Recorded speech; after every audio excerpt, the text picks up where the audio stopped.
இன்னைக்கு நம்மளோட சிங்கார சென்னையில India versus England second T20 match வந்து நடக்க போகுதுங்க. இந்த மேட்ச்ல யாரு வின் பண்ண வாய்ப்பு இருக்கு? இந்த மேட்ச்ல வின் பண்ணணும் அப்படின்னா நம்ம இந்தியா என்ன பண்ணணும் அப்படின்றதுதான் இன்னைக்கு நம்ம வீடியோல வந்து பார்க்க போறோம். சென்னை பிச்சை பொறுத்த வரைக்கும் எல்லாத்துக்கும் தெரியும். இது முழுக்க முழுக்க ஸ்பின்னர்ஸ்க்கு சாதகமான பிச்சா தான் வந்து இருக்கும். அதனால இந்த பிச்சில் இங்கிலாந்தோட பேஸ்பால் கிரிக்கெட் மோட்லாம் கண்டிப்பா எடுபடவே எடுபடாதுங்க. கொல்கத்தாலேயே ஸ்பின்னர்ஸ் கிட்ட அந்த திணறு இங்கிலாந்து வந்து திணறாங்க. இப்படி இருக்கும்போது இந்த சென்னை பிச்சில் இங்கிலாந்து என்னதான் பண்ண போறாங்களோ தெரியல. இந்த மேட்ச் நம்ம இந்தியா வின் பண்ணணும் அப்படின்னா நம்ம பேட்டிங்ல பவர் பிளேல நல்ல ஒரு பெர்ஃபார்மன்ஸ் வந்து கொடுக்கணுங்க. நம்மளோட ஓப்பனிங் பார்ட்னர்ஷிப் ஸ்ட்ராங்கா வந்து இருக்கணும். எப்படியாவது பவர் பிளேல ஒரு 50 ரன்னுக்கு மேலையாவது வந்து எடுத்துடணும்.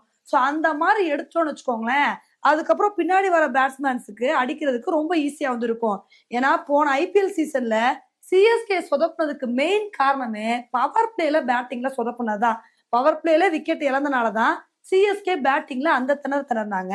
அந்த ஒரு தப்ப எக்காரணத்து கொண்டும் நம்ம இந்தியன் கிரிக்கெட் டீம் பண்ணவே கூடாது. ஸ்டார்டிங்ல இருந்தே நல்ல ஒரு பேட்டிங் பர்ஃபார்மன்ஸ் வந்து கொடுக்கணும். முடிஞ்ச அளவுக்கு பவர் பிளேல விக்கெட்டை விட்டு கொடுக்க கூடாது. அந்த மாதிரி இருந்தது அப்படின்னா கண்டிப்பா பேட்டிங்ல நல்ல ஒரு பெர்ஃபார்மன்ஸை கொடுத்து அதிக ரன்னை வந்து எடுக்க முடியும்.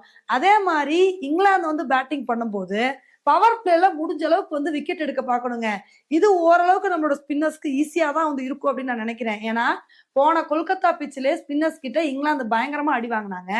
அந்த ஒரு வீக் பாயிண்ட்டை நம்ம வந்து பயன்படுத்தி எப்படியாவது நம்மளோட ஸ்பின்னர்ஸ் வந்து அடுத்தடுத்த விக்கெட்டை எடுத்து இங்கிலாந்த கம்மியான ஸ்கோருக்கே கண்ட்ரோல் பண்ணிடணுங்க.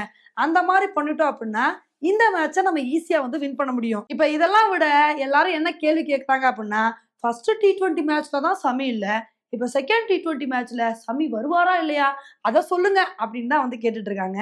உண்மையிலே சமியை டீம்ல போடணும் அப்படின்னா ரவி பிஸ்னாயை தூக்கிட்டு தாங்க வந்து சமியை வந்து கொண்டு வரணும். ஆனா நம்ம மனசுக்குள்ள என்ன ஒரு கொஸ்டின் ஓடுதுன்னா, ஃபர்ஸ்ட் மேட்ச் கொல்கத்தால நடந்துச்சு, கொல்கத்தாலேயே சமியை வந்து போடல. அப்படி இருக்கும்போது சென்னை பிச்சு ஸ்பின்னர்ஸ்க்கு சாதகமான பிச்சு, இதுல வந்து ரவி பிஸ்னாயை தூக்கிட்டு சமியை போடுவாங்களா அப்படின்றது ஒரு பெரிய கொஸ்டின் தாங்க. பொறுத்து வந்து பார்க்கலாம் இன்னைக்கு டீம்ல வந்து சமி இருக்காரா இல்லையா அப்படின்னு. சரி, இதை தவிர பிளேயிங் லெவன்ல ஏதாவது சேஞ்சஸ் இருக்கான்னு கேட்டீங்கன்னா, நம்மளும் என்ன நினைச்சோம்னா போன மேட்ச்ல எப்படி விளையாண்டாங்களோ அதே பிளேயிங் லெவன் தான் அப்படியே கண்டினியூ ஆகும் நம்ம நினைச்சோம். ஆனா இப்ப என்ன நியூஸ் வந்துட்டு இருக்குன்னா, அபிஷேக் சர்மாவுக்கு ஒரு சின்ன இன்ஜுரி அப்படின்னு நியூஸ் வந்துட்டு இருக்குங்க. இதனால இன்னைக்கு மேட்ச்ல அபிஷேக் சர்மா விளையாடுறது டவுட் தான். ஸோ அதுக்கு பதில் வேற ஏதாவது ஒரு பேட்ஸ்மேன் தான் வந்து களமிறங்குறதுக்கான வாய்ப்புகள் இருக்கு. மேபி துருவ் ஜுரலோ இல்ல வேற ஏதாவது ஒரு பேட்ஸ்மேன் வந்து களமிறங்கலாம். அந்த மாதிரி களமிறங்குற பேட்ஸ்மேன் வந்து நல்ல ஒரு பேட்டிங் பெர்ஃபார்மன்ஸ் வந்து கொடுக்கணுங்க. ஏன்னா போன மேட்ச்ல அபிஷேக் சர்மா என்ன மாதிரி ஒரு வெறித்தனமான ஆட்டத்தை வெளிப்படுத்தினாருன்னு தெரியும். அப்படி இருக்கும்போது இந்த மேட்ச்ல அபிஷேக் சர்மா இல்லாதது நமக்கு ஒரு பெரிய டிராபேக்கா தான் வந்திருக்கு. ஸோ இதெல்லாம் வச்சு நம்ம இந்தியா இன்னைக்கு என்ன மாதிரி ஒரு பெர்ஃபார்மன்ஸை கொடுக்குறாங்க அப்படின்றத பொறுத்து வந்து பார்க்கலாம். சரி, இதெல்லாம் இருக்கட்டும். இன்னைக்கு நம்ம டாஸ் வின் பண்ணா என்ன பண்ணணும் அதை தானே வந்து கேட்குறீங்க. இன்னைக்கு நம்ம டாஸ் வின் பண்ணா செகண்ட் பேட்டிங் சூஸ் பண்றதாங்க நல்லது.